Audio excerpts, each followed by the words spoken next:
And good morning, everyone. Good morning. I want to welcome you to our Wednesday morning class, coming to you from HeartLight Spiritual Center for you that are joining us online. And welcome to you that are here in person. We've got a good group today. And again, I'm going to push the 10 o'clock. It was amazing. Yes. We did 2 powerful videos, we did exercise, and we learned a lot about backdrop people. People that push our buttons. It was quite powerful. So don't underestimate what happens here at 10 o'clock, because some great things happen. Today will be a video of the final class on Gnostics as far as the gentleman that's teaching. I'm not clear.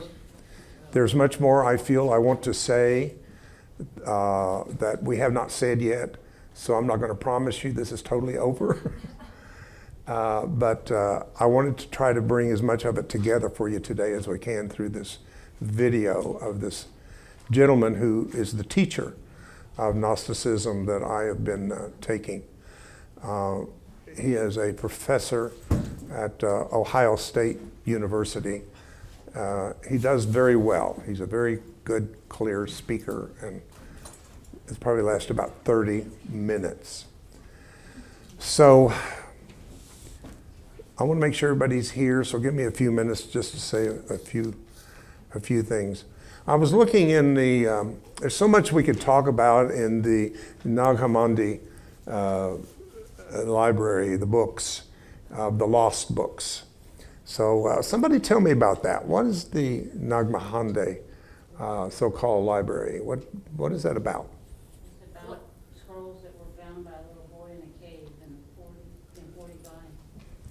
Actually, I thought that was the case, but actually there was one man who was digging around in the dirt that found a jar, and in the jar was all these different pieces of scripts and papers that became, well, what Linda was talking about actually is more describes the Dead Sea Scrolls, was more in the caves that was found. So we had 2 things that kind of happened. When did this happen at Nag Hammadi when they found this? 45. And then the Dead Sea Scrolls were discovered in 47. Very good. Yeah, you answered my questions. And I believe that this is part of something that is a prophecy. And the prophecy is this, that before this world or age ends, there must be the restoration of everything that has been lost in this previous age. What that means is what man at the top in power has edited out. And we've edited out a lot of indigenous teachings.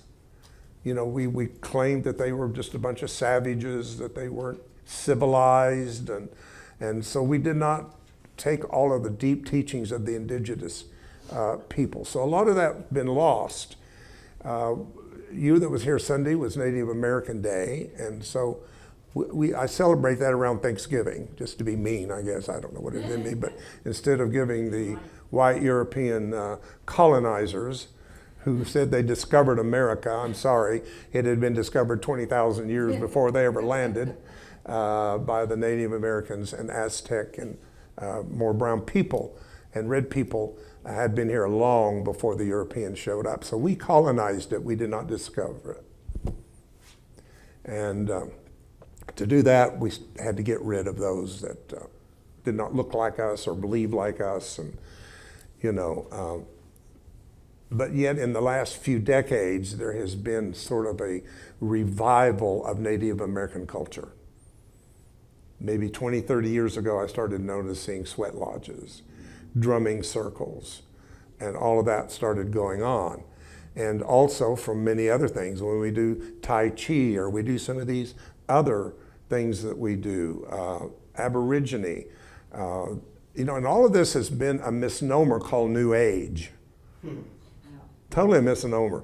Absolutely, it is not New Age, it's old stuff, ancient stuff that has made its way back into mass consciousness so that we could begin to remember this. So here's the prophecy. For everything that has been lost shall be rediscovered until the restitution of all things that's ever been spoken by the mouth of the prophets. So everything that has been lost is showing up now so that we can complete this age. Also, I believe that we're living in a time in which we're moving away from more karmic law. And you have to be careful about that because of the fact that we have had so much grace. How do I say this? We've had grace. And what grace means, if you don't get it this time, you get it the next time. That's what grace is. Whatever your choices are in this lifetime, don't worry, you'll come back and you'll work it out. Eventually you'll get it. But you see, just as law ended by being fulfilled, Old Testament, so is the New Testament grace also being fulfilled. And what's taking the place of grace is responsibility for your destination. So there's no more getting by with anything is what I'm telling you. Don't ever think that anybody's getting by with anything because of the intensity that is going on with karmic law that's trying to fulfill itself. You know, Jesus said, I didn't come to destroy the law, I came that it might be fulfilled. So now we're fulfilling the New Testament church age, the age of grace, which has been wonderful. And I'm going to give you a very simple illustration of this.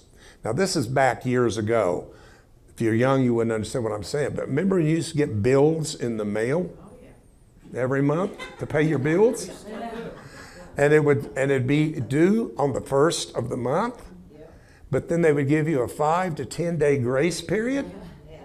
That means you didn't have to pay it right then, but in 5 to 10 days you got to pay it, right?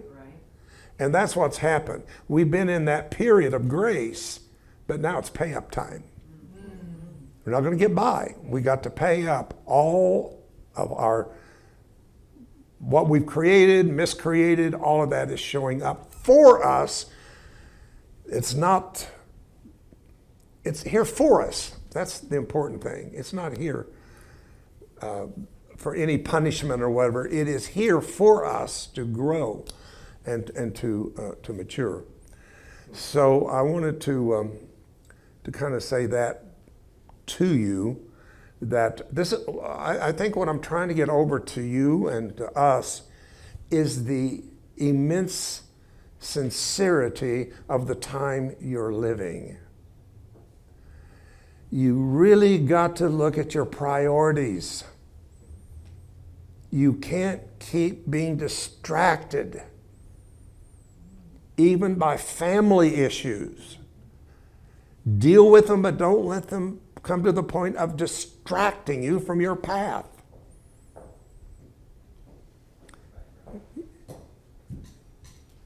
Or anything else as far as I'm concerned.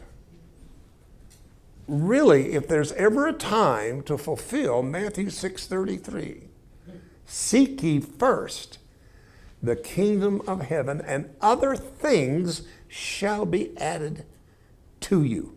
It is now. So I commend you who are committed for the Wednesday and the Sunday, but I worry about in between what's going on. And I'm not trying to say I don't know. But how distracted are you from Sunday to Wednesday before you get here? Because when you get here, you move into a certain environment, right? And your mind goes towards spiritual things and all of that. But what when you leave here and you go through the mundane of everyday situations? How distracted are you? Make sure that you carve out that time for self-reflection, contemplation, meditation, and quietness and silence. And get in touch with that observer self that is inside of you. So I really, the Nag Hammadi is those. Why I'm saying that is the finding of the Nag Hammadi began the restoration of a lot of things that had been lost early in the shift of the age 2,000 years ago. as we move from the old law into the age of grace, which is much better than the first one. In fact, Hebrews says the new covenant is a better covenant. Well, I'm not going to stop with better. I'm looking for the best one. And I think you're right now entering into the state of making the best agreements and covenant with the universe than ever before. So this is not just transaction, and transition, but this is a transaction time of moving into whatever it is that we are choosing to create for ourselves that's called the new earth.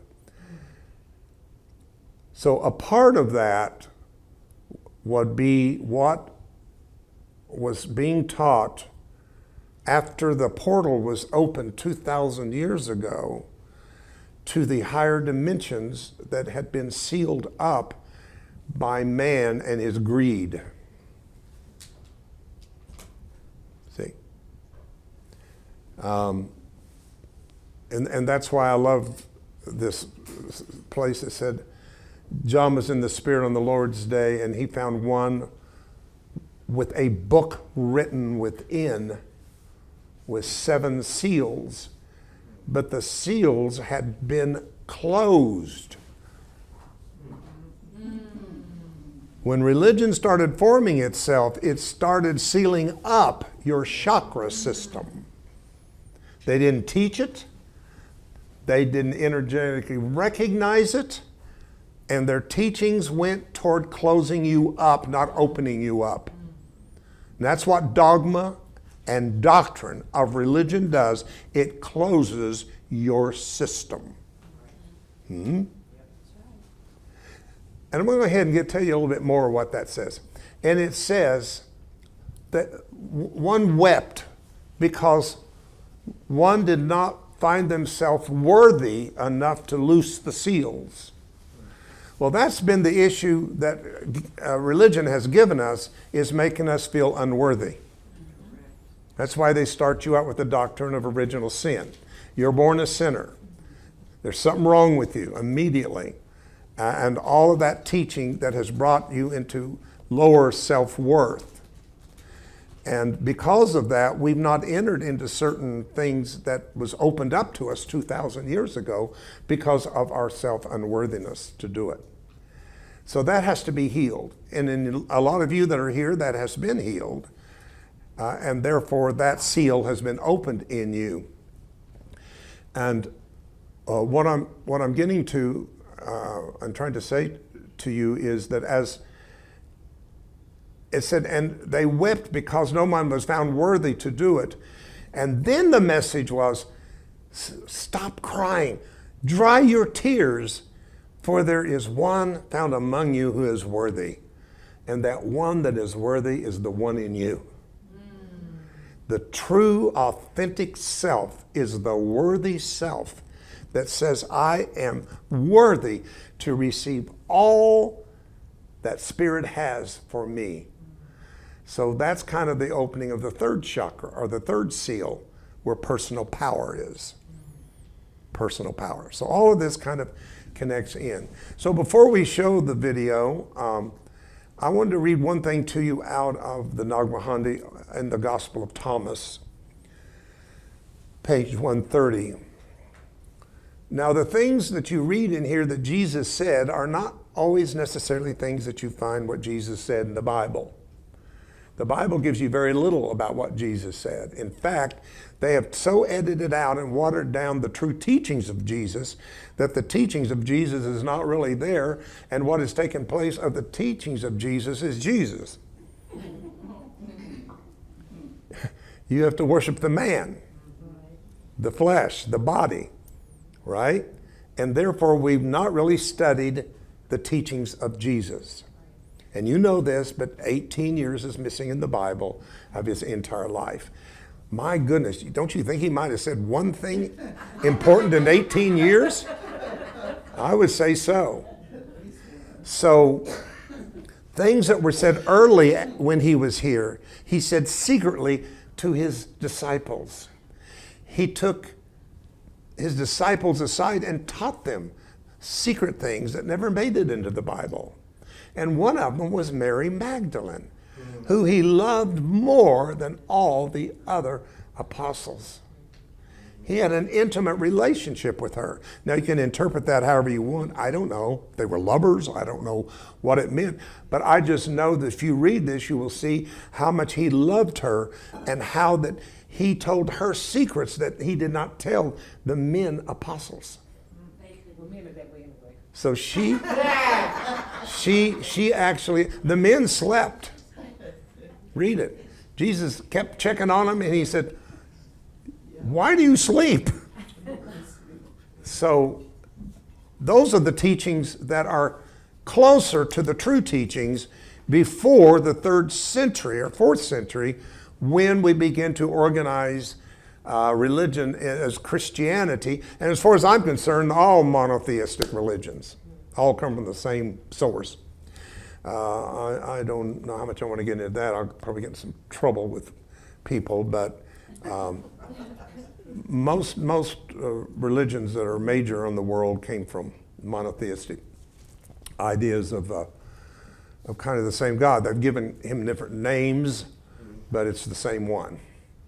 And that's been the thing that has been the most concerning to me, is how we think we change titles and change names, but we don't change the source.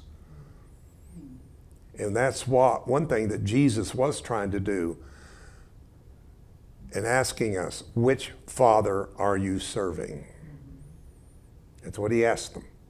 Which one? When you say God, our Father, who are you talking to? So that's what this teaching has been basically about. But what I want to read you that I found, Jesus said to the Pharisees, now the Pharisees did not like Jesus and his teachings. The Pharisees did not like the influence that the teachings have made through Jesus. And it said, and the Pharisees and the scribes have taken the keys of knowledge, gnosis, and hidden them. Wow. So now the Pharisees represent those who were in power at the time, just like we have people in power. You know, like the Baptist Southern Convention. Do you realize how many millions of people they control? It's a part of that. So all these religions that have a headquarters somewhere that is pulling the strings of millions of believers, right, are kind of what the Pharisees and the Sadducees were. One of the things that they did that we're starting to do now again, and that is we're combining politics and religion again. Now you've got a whole fundamentalist movement out there that is very involved in conservative politics to the extreme in some cases. You know, there's a place that says, and they shall kick you out of the synagogue and kill you thinking they've done God a service. Did you know that's in the Bible? They'll kick you out of the synagogue, kick you out of the church, and kill you thinking they have done this for God. And it's going on as we speak. That behind a lot of killings today, literally, is a lot of hatred based upon they are being used for God. They themselves have not entered, nor have they allowed to enter. They didn't enter in, and they've not allowed those to enter in who wish to enter in. In other words, they stand in the door and make it so narrow for people to get to it that few there be that find it. Remember that scripture? It says, narrow is the way that leadeth to life, but broad is the way that leads to destruction. Now, if I taught hell and destruction, I have a bigger crowd here. Do you realize that? If I taught that old doctrine, Christian doctrine of God's punishment and hell and salvation, or you're going to hell, I would have more people coming here. But because I'm teaching life, now get this. And when I looked up the word narrow in Strong's, in the Greek, it said by obstacles standing in the way. Who was standing in the way at that time? The Pharisees and the Sadducees, which is politics and religion, was standing in the way of people who wanted to move into life and enlightenment, that they made it so narrow that few found their way through. Thank you, the few, who said, move out of my way, priest. Move out of my way, rabbi. Move out of my way, minister and preacher. I'm coming through. I am heading for life. So these are the teachings that help us to get to that place. Somebody tell me what gnosis means? Knowing. What kind of knowing? What kind of knowledge? Divine, sacred knowledge.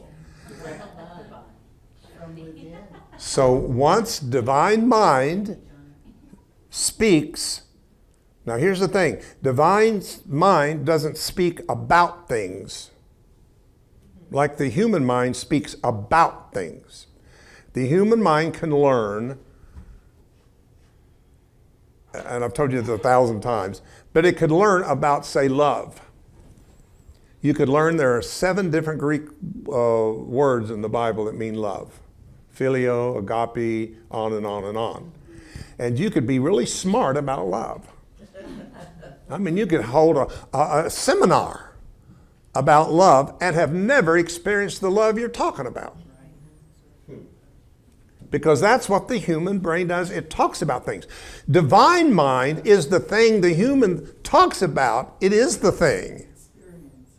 So it is not talking about love. It is love being made into thought, extending itself out into the world to manifest itself as the thing that it is. Does that make sense to you? Yes. And that's the difference in intellect, mental intellect, and gnosis, knowing or knowledge. Okay? And then there is even a step beyond gnosis we haven't talked about, and that's called epignosis. Please, everybody turn your phones off. Thank you. Just thank you. I forget to tell you that, so thank you for the reminder.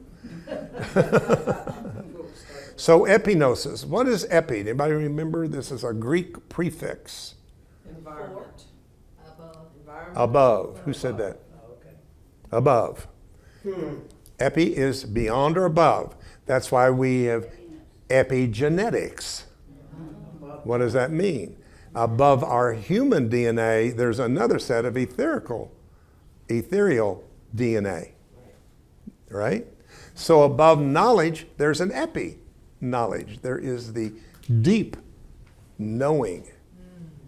I love a scripture that says that the natural mind, the human mind, cannot receive the things of the Spirit for their foolishness. But get this. But yea, the Spirit searcheth the deep things of God. Gnosis. Right? So you have to understand the difference in how intellect works, human intellect. And you know, here's the thing. Humans can sound smart. Some people might think I know a lot of things I don't, because the more every day that I learn something, the more I don't know.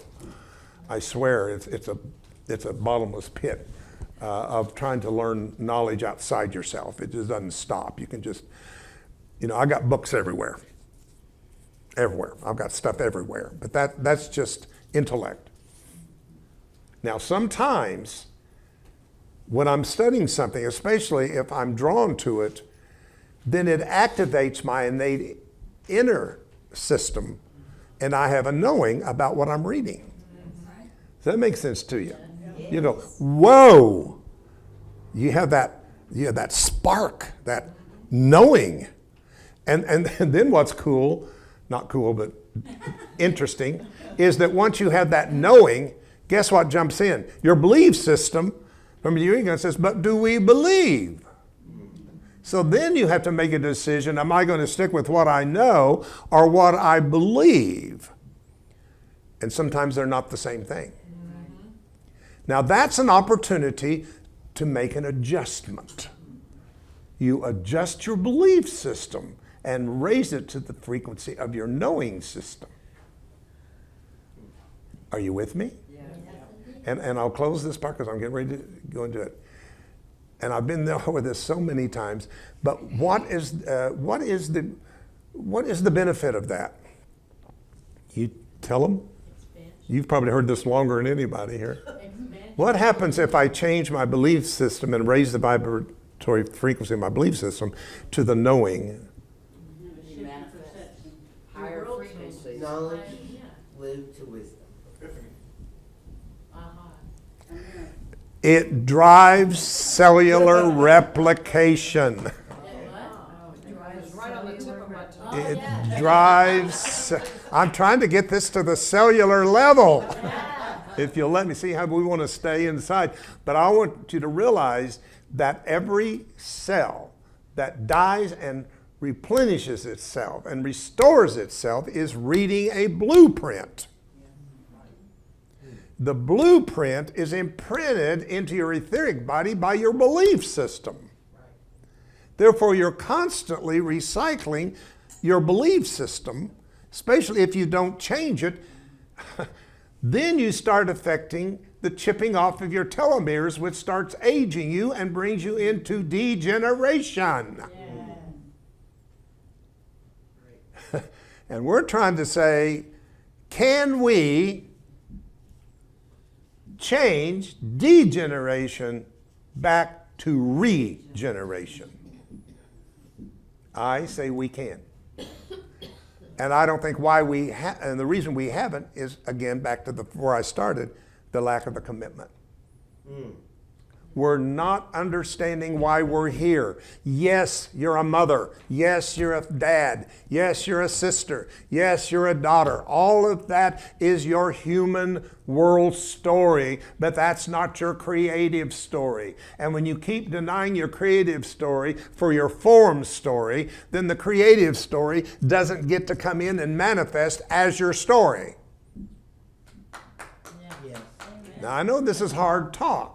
But there's a reason why this very controversial scriptures in the Bible where Jesus said, unless you hate your mother, father, brother, and sister, you cannot follow me. That's horrible language, which King James does in English, but if you put it back, the word is not hate there, but it's love less. It's about setting a priority with them. And it goes on and says that until... and the way it's interpreted, when a mother's against the daughter and the son's against this and that and another, a horrible translation. When it's put together, what it is meaning is saying, once you come into my teachings, they're going to give you a rough time. Your family's not going to get it. He tried to warn them. And it's the same way with you guys. I don't know your whole family story, but if you've got a family that gets it, where you are, you're extremely blessed. But I'll guarantee you there's people that don't get it and what you're into and don't agree with it. And sometimes to the point you can't even talk about it at Christmas dinner without causing a stir. Especially at Christmas. The birth of Christ. So anyway, that's all I'm going to say about that. I realize the harshness of the Bible has made us pull away from the English version.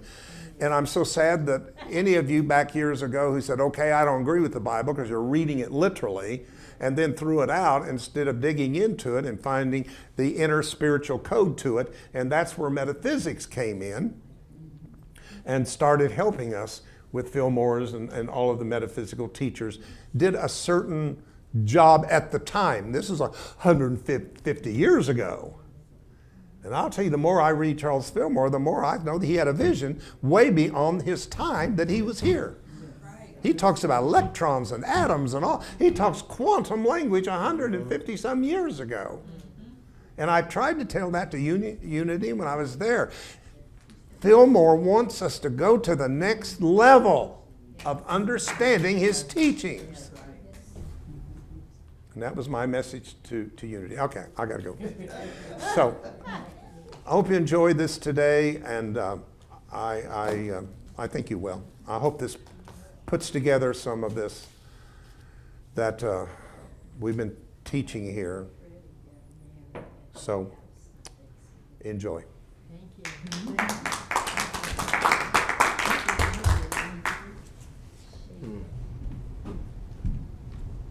I just want to, so you go ahead and share something. What I'm getting out of this is that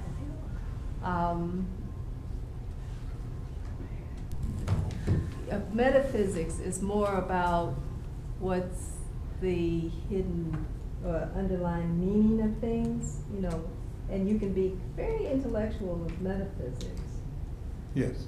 But in this, it's the reality of the fifth dimension. It is the reality of and it is quantum physics. You know, we're living what they're saying, this reality. We are living it. Yeah, Mm-hmm. living it. Very good. Thank you. Somebody else want to just share something you're getting from. A lot of stuff I don't know about. Yeah. He's doing a lot of stuff. Yeah. on Well, just think about what you do know right now. Mhm. You Yeah. didn't used to know. True. You've spent years learning Christian teachings and metaphysical teachings and unity teachings and all of that. You're the sum total of decades, some of you, that have been into where you are today. So yes, to be born again or born from above means that you become as a child again, and you have to learn. You have to learn the language of today, rather than trying to. I think what we try to do is we try to keep changing old language to new language without learning other language. Yeah, and there's other language, and when you learn other language, then you start opening up aspects of yourself. Yes, go ahead, Dolores. Do you have something? You know, I was just going to say, listening to that, I'd like to see some of those movies that I saw Yeah.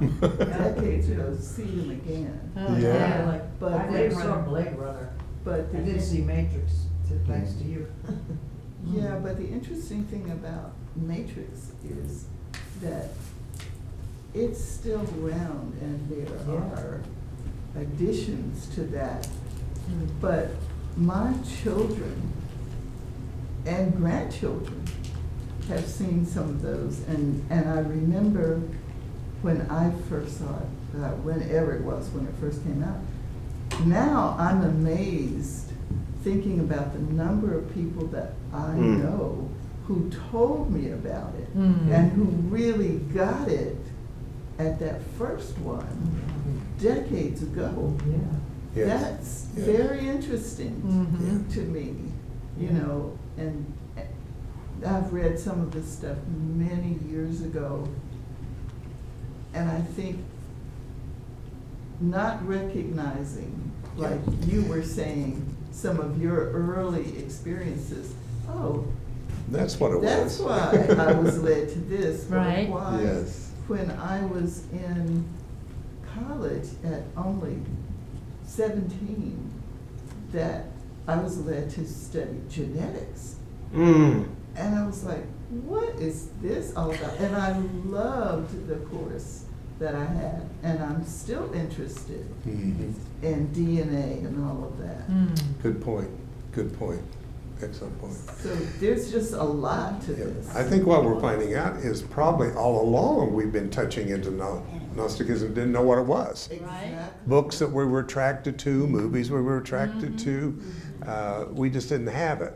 I mean, I've been teaching most of this for 30 years about the God of creation and the God of formation. For a long time, I just didn't know how to frame it into anything. I didn't know that I was actually speaking this out of a gnosis experience that I had at a certain time, that this knowing came into me, which certainly challenged my belief systems at that time, you know. Johnny? I think the thing that I really appreciate is that this gnosis is a vibration. And it's a vibration that has traveled through time, space, and everything to each one of us. And if the vibration, to some of us, if the vibration felt correct, or whatever you want to call it, we followed it down the, you know, it's like a 100 monkeys thing. You know, it just happens, but it's a vibration. And I think that's one of the things that, you know, for me, that has made me understand this, is with this concept of it's a vibration. And you will respond to the vibration according to what's deeply been placed in here as the spark of God. And you can, and I may lose some of you, but you can fractal that out to a place where you see it. And then you can participate in a way that you vibrate like that. Yes. Resonance. Yes, yes. Yeah, excellent. Okay, well, the thing I want to close with is that my attraction to this was, and I want you to catch this, that Gnosticism covers a lot of different teachings, whereas some religions, it is one teaching.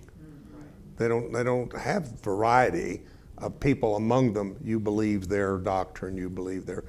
But in Gnosticism, I think the reason that there was so much is people didn't know which one to join, therefore they had to work it out themselves. And that's what you have to do. And that's what HeartLight's about to me, is that we but we encourage people to follow their individual path as well. There's enough here for us to come together, but at the same time not lose our individual experiences with the path that we've been on. And we're trying to figure out, and I'm sure, I'm going to speak, but I know for me, when people start asking me what I'm the minister of and what we believe and all of that, I don't know what to tell them sometimes, because there's not one doctrine here. There's not one thing here. And I'm, you know, we're trying to all work out our own salvation with fear and trembling, it says, you know. So. I just want to say this, and I don't know why I feel that I need to make this confession, but it really is a confession, and it's something that over the years has affected me. I started teaching the Silva method 35 years ago, maybe a little bit longer. And I've moved back and forth to England, to Bermuda, and here, and so a lot of times I've had to get rid of things that I had. One of the things that I got rid of that it's just been bothering me for all of these years. There was a little book that Jose Silva produced way back when, and I had lots of copies of them to sell to people. And you know what he talked about in that? The Elohim and the gods all through the universe and everything. And I felt like I didn't know what to do with that. And I didn't even keep one of those little books. And now I feel like, oh my God, why did I sold them all to a used bookstore over on Central Avenue, and it's gone now. But I don't know, I feel bad, guilty, something.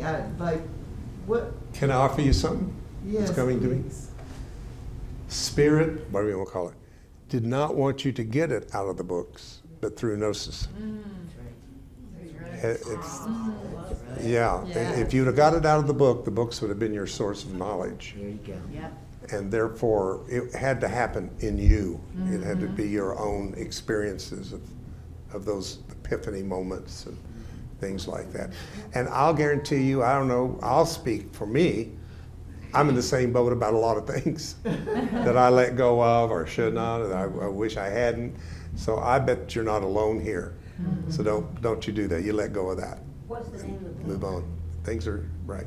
Somebody? I can't remember, I can just. By see- the author, if it's still around, you can get it by the author. Well, I think I need to probably call Silver International. There you go. because it's not one of those that was everywhere. Yeah. But I haven't seen it in any compilation. That's a good idea. Just check with the main place. Yes, we're going to have to close here in just a minute. Go ahead. Me? Yeah. Mhm. Oh, one of the things that just came to me too is I think there's, for me, this really huge thing about being from above, because it changes for me the walk or the understanding, and it's not a matter of learning, it's a matter of remembering. That's right. Yes. That's the You key. know. Remember. Thank you for that. Before we take up our offering, we are how much short? 900. How much? 900. We're 900 short of the budget, so this is our last offering for the month. If you have anything you would feel Spirit would have you to give, and you've been blessed beyond survival level, then we appreciate it so much. Thank you for that. All right, well, have a great day. Thank you, thank you. Yeah, thank you for coming. What a good group today, and appreciate it. Yeah, we've had 2 good hours here today.